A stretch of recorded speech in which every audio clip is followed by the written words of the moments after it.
So, yun. Tapos na yung kay Brother Born Casanova. Tagad na rin nagantay dito. So, yan. Ang pinipinish namin ngayon yung kay James na Santoco, si Master Labok na gano'n ng handle. Santoco yun na nakainayam. Kakaiba. Pero ngayon, eto naman si Brother Born kasi marami na siyang collection. Marami rin siyang galing sa akin sa BOB. Pero yun na-intriga siguro sa ganitong kinokod na may sapatos. Naka-pernil yan. Tapos sa ibabaw naglagay ako ng brass. Mas komportable kasi yung may brass. Kasi matigas yung brass kaysa dyan sa alloy na yan. Alloy ito, hindi ito white copper, alloy yan. Tapos covered naman na gusto niya. Hindi, sa spine naman pala. Ito na yung spine. 14.5 inches lang to. Ang usapan kasi namin 14 to 15 maglalaro doon, kaya 14.5.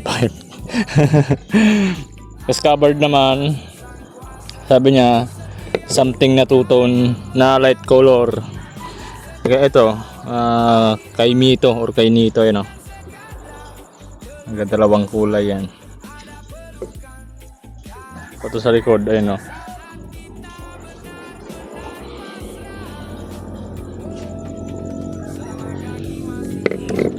yun. Ito black horn to.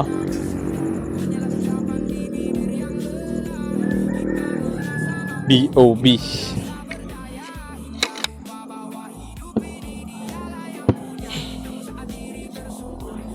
Lapat na lapat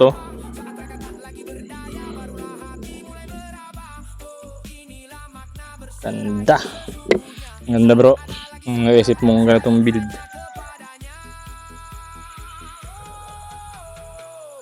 Kasi pag two-tone, pumapasok agad sa isip ko, marabikal. Tignan nyo naman.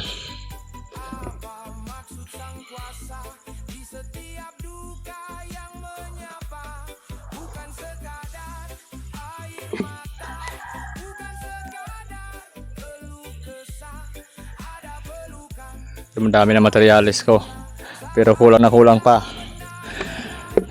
Sakripisyo para sa ikaw unlad ng ekonomiya. So yun na, right.